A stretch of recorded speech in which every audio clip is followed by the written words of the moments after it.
Welcome to GK facts. Current में जानेंगे video के अंदर। जैसे कि आपको पता है कि 1 फैब को कल के दिन जो है हमारा बजट को पेश करा गया था। ठीक है, बजट 2024-25 का जो था, जो कि बीजेपी सरकार का अंतरिम बजट था, इसे पेश करा गया था। अब इसके जो बजट था, हालांकि जब आपने न्यूज़ में देखा होगा तो उम्मीद करूंगा कि थोड़ा समझ नहीं आया होगा। ये कह सकते हैं, अगर आप एक स्टूडेंट है तो बहुत ज़्यादा नहीं समझ आया होगा। तो हम कुछ ही पॉइंटों में जो है मैं आपको इस पूरी वीडियो में ये समझा दूंगा कि इस बजट में किसके लिए क्या भला हुआ है और किसके लिए क्या नुकसान है। ठीक है, आम आदमी को इससे क्या मिलेगा क्या नहीं मिलेगा, क्योंकि सबसे ज्यादा जरूरत की बात यही है कि जो आम आदमी है, आप जैसे मेरे जैसे, उन्हें क्या मिला है, किसानों को क्या मिला है, व्यापारियों के लिए क्या है, स्टूडेंट जो है, हमारे छात्र, हम लोगों को क्या मिला है, गृहिणी जो है, महिलाएं जो है, उन्हें क्या मिला है। ठीक है, तो पूरा बजट को आसान भाषा में हम इस पूरी वीडियो में जो है समझने वाले हैं। तो वीडियो को शेयर कर दीजिएगा जिन्हें भी बजट समझना है कि आखिर में 24-25 का बजट क्या था, किस तरीके से था। ठीक है, चलिए तो स्टार्ट करते हैं, समझते हैं एक एक करके। तो देखिए, मोदी सरकार का दूसरा अंतरिम बजट है। इस बार वित्त मंत्री जो निर्मला सीतारमण थी, उनका बजट भाषण बताया गया कि थोड़ा सा कम समय का था, यानी कि जो बजट था ये थोड़ा कम समय का उन्होंने बोला था। लेकिन इसी बजट के अंदर कई छोटी बड़ी ऐलान जो है सरकार की तरफ से, यानी कि सीतारमण जी की तरफ से करे गए थे, है ना।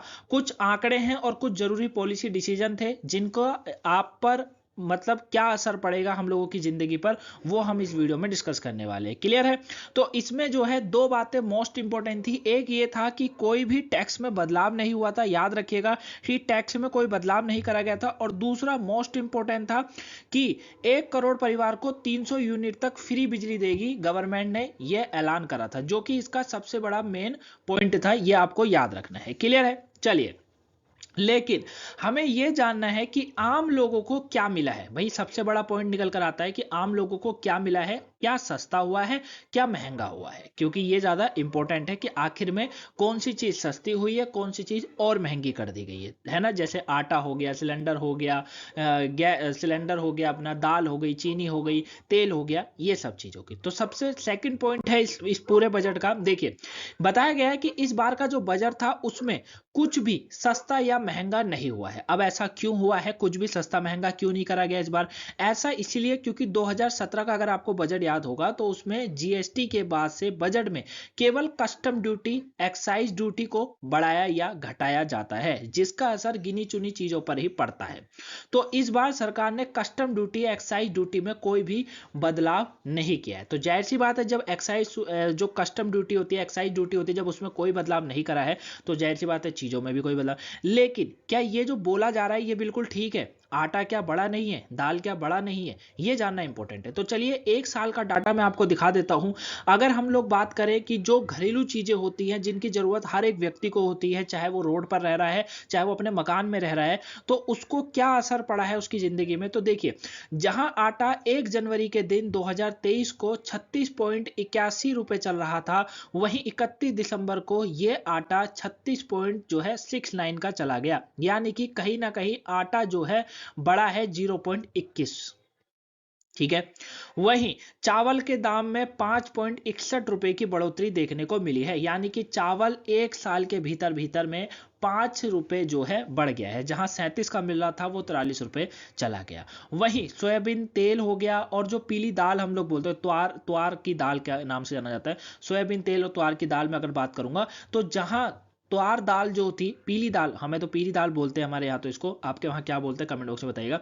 पीली जो ये दाल होती है, ये जो 110 रुपए चल रही थी, 110 रुपए किलो 1 जनवरी को, ये बढ़कर 31 दिसंबर तक 154 रुपए हो गई, यानी कि कहीं ना कहीं ये 44 रुपए बढ़ गई है। कहीं ना कहीं ये आंकड़ा ये बता रहा है कि जो रोज मर्रा की जिंदगी, जो रोज कमाते हैं, रोज खाते हैं, क्योंकि जाहिर सी बात है किसी की अगर सैलरी भी बड़ी होगी या किसी की जो है मजदूरी भी बड़ी होगी, तो इतनी कैसे बढ़ गई, इतनी तो नहीं बड़ी होगी कि जहां वो 110 रुपए का दाल ले रहा था, अब उसे 44 रुपए और देने पड़ेंगे, यानी कि 150 रुपए बिल्कुल उसके साफ हो जाएंगे, है ना। तो ये चीजें भी इसमें हमको देखने को मिल रहा है। क्लियर है। वहीं सोयाबीन तेल की मैं बात करता हूँ। सोयाबीन तेल जहां 149 रुपए था, वो 121 रुपए चला गया, यानी कि सोयाबीन तेल में हमें घटता हुआ देखने को मिला है 1 साल के अंदर। 28 रुपए जो है ये घट गया है। ठीक है, याद रखिएगा, है ना। डिपार्टमेंट ऑफ कंज्यूम अफेयर्स का डाटा है ये। आप सोचेंगे कि पता नहीं कहाँ से डाटा उठा के बताया जा रहा है, तो मैं आपको बता दूं डिपार्टमेंट ऑफ कंज्यूमर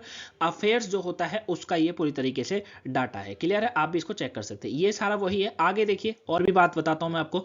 दूध और शक्कर जो कि सबके लिए बहुत आम है भाई, सबके परिवार को चाहिए दूध और शक्कर के दाम में अगर बात करें तो ये 54 रुपए से बढ़कर 58 रुपए चला गया एक साल के अंदर। वहीं 41 रुपए से बढ़कर शक्कर 44 रुपए चली गई, 3 रुपए बढ़ गई यानी कि।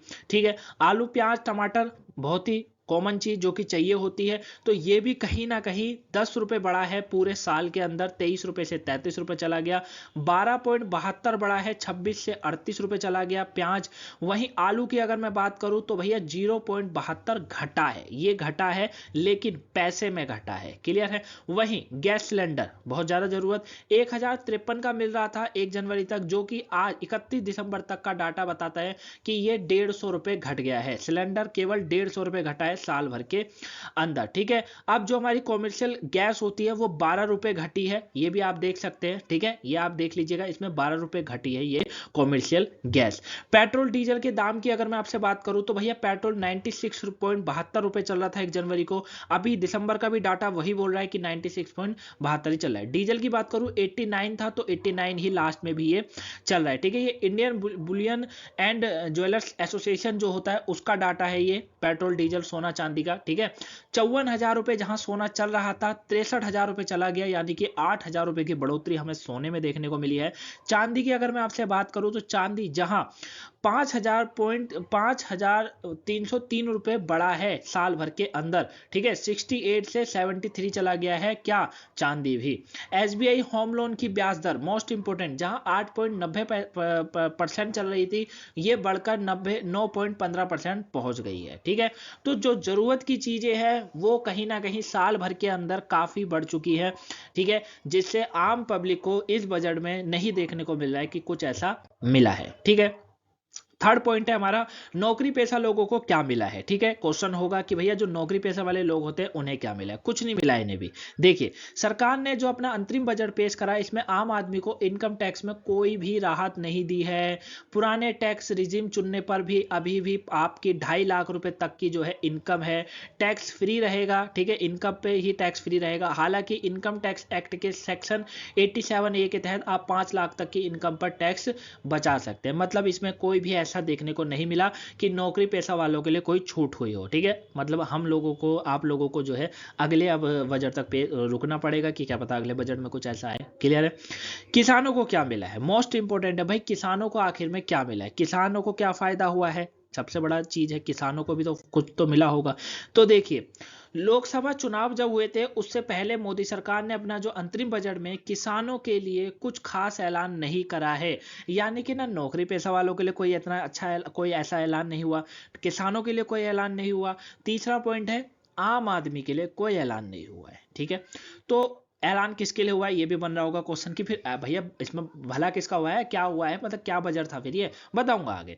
वित्त मंत्री निर्मला सीतारमण ने कहा है कि फसलों पर नैनो यानी कि डीएपी जो होता है उसका इस्तेमाल होगा। इसके अलावा डेयरी विकास के क्षेत्र में अच्छा काम होगा। दुग्ध किसानों को बढ़ावा दिया जाएगा। सरकार ने न्यूनतम समर्थन मूल्य यानी कि एमएसपी का दायरा भी नहीं बढ़ाया है। यानी कि जो चीज जहां थी वो वही है, कुछ ऐसा बड़ा बदलाव हमें इस पूरे बजट में किसानों के लिए भी देखने को नहीं मिल रहा है। क्लियर है।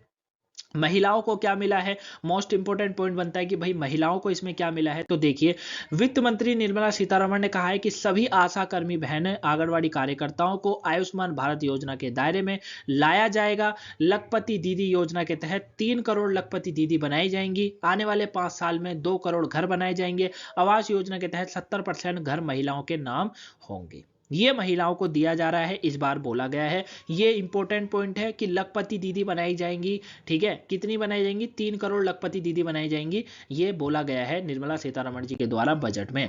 स्टूडेंट भाई, छात्र, आखिर में छात्रों को क्या मिला है, जैसे नौकरी पेशा वालों को कुछ नहीं मिला वैसे छात्रों को भी कुछ मिला है या नहीं मिला है। तो चलिए छात्रों के लिए भी बात बता देता हूं। बजट भाषण में सीतारमण जी ने कहा है कि यह अंतरिम बजट 4 सेक्टर पर फोकस है। गरीब, देखने को तो ऐसा कुछ मिला नहीं, महिलाएं, युवा और अन्नदाता। शिक्षा और रोजगार के क्षेत्र के लिए अस्पतालों के मेडिकल कॉलेज के साथ जोड़ने के लिए कमेटी बनेगी, ये बोला गया है। 1 लाख करोड़ रुपए का कोर्स यानी कि कोर्स बनाया जाएगा जिससे आप लोन ले सकते हैं। 50 साल तक इंटरेस्ट फ्री लोन प्रोवाइड करेगी, जो कि ये कमेटी बनाएंगे उससे आप कर सकते हैं। ठीक है, अब क्या होगा कैसे होगा, जब इसके ऊपर कुछ आएगा, नोटिस जारी होगा, कमेटी बनेगी, तब मैं इसमें पूरी विस्तार से वीडियो बनाकर आपको जरूर समझाऊंगा। ठीक है, तो ये युवाओं के लिए यानी कि स्टूडेंटों के लिए जो है इसमें बात करी गई है। ठीक, चलिए 7वां पॉइंट है इंफ्रास्ट्रक्चर को क्या मिला है। क्योंकि पूरे बजट में जिसने भी, अगर आपने न्यूज में बजट देखा हो या पेपर में पढ़ा हो, कुछ भी हो, आपने देखा होगा कि इंफ्रास्ट्रक्चर पे ही जहां ज्यादातर ध्यान दिया गया है इस बार के बजट में। तो अब इंफ्रास्ट्रक्चर पे दिया गया है तो किसका भला हुआ है? जो शेयर मार्केट खेलते हैं ना, जिनके पास भी शेयर मार्केट जो खेलते होंगे उनके लिए बहुत बढ़िया बात है।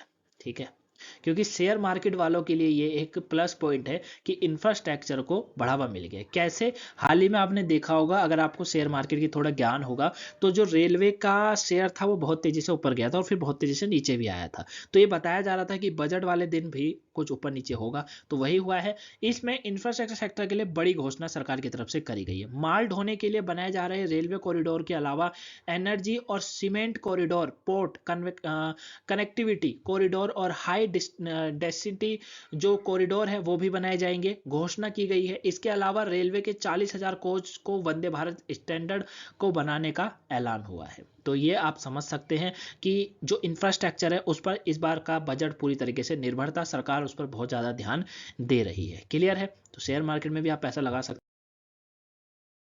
तो डिफेंस सेक्टर को क्या मिला है, अगर हम लोग बात करें कि भैया जो डिफेंस सेक्टर है उसके लिए कोई बड़ा बदलाव हुआ है या नहीं हुआ है, तो आप यहां पर जैसे देख सकते हैं कि डिफेंस सेक्टर के लिए बोला गया कि केंद्र सरकार ने अंतरिम बजट में डिफेंस पर खर्च के लिए जो है 6.2 लाख करोड़ रुपए दिए हैं। ठीक है, यानी कि जो हमारा डिफेंस का इस बार का बजट रहा है वो 6.2 लाख करोड़ रुपए का रहा है, जबकि पिछले साल के मुकाबले अगर बात करें तो 0.27 लाख करोड़ रुपए ही डिफेंस का बजट इस बार बढ़ा है। सरकार के पिछले साल डिफेंस बजट के लिए 5.93 लाख रुपए जो है दिए गए थे। वित्त वर्ष 2024-25 के कुल बजट में डिफेंस पर केवल 8% ही खर्च हो रहा है, यानी कि पूरा 100% में से 8% का जो खर्चा है वो डिफेंस पर होता है। कहीं ना कहीं डिफेंस पर ये काफी कम खर्चा है। अगर हम लोग बात करें माहौल को देखकर, जैसे आपको पता है कितनी सारी वॉरें चल रही है इस समय, और चाइना भी जो है वो पूरी तरीके से हमें घेरने में लगा हुआ है, तो कहीं ना कहीं डिफेंस पर काफी कम खर्चा है। सरकार को इसके ऊपर सोचना चाहिए थोड़ा बहुत। हालांकि सरकार को हर सेक्टर में सोचना पड़ता है, ठीक है, लेकिन केवल एक ही सेक्टर में यहाँ तो देखने को मिल रहा है पूरे बजट के अंदर, वो था इंफ्रास्ट्रक्चर। ठीक है, बाकी आम आपके लिए हो हमारे लिए हो कोई ऐसी बड़ी घोषणा नहीं है। आटा बढ़ रहा है तो अभी और बढ़ सकता है, गैस सिलेंडर बढ़ रहा है तो अभी और बढ़ सकता है। ठीक है, तो आई होप आप इस पूरे बजट को अच्छे से समझे होंगे। वीडियो पसंद आई हो तो शेयर करिएगा ज़्यादा से ज़्यादा, अपने दोस्तों यारों अपने घर वालों को भी दिखाएगा कि आखिर में ये पूरे बजट के अंदर किसको क्या मिला है। मैं उम्मीद करूंगा कि वीडियो पसंद आई होगी। चैनल को सब्सक्राइब नहीं करा हो तो सब्सक्राइब कर लीजिएगा। मिलूंगा नेक्स्ट वीडियो में, तब तक के लिए thank you for watching guys, have a nice day, thanks for watching.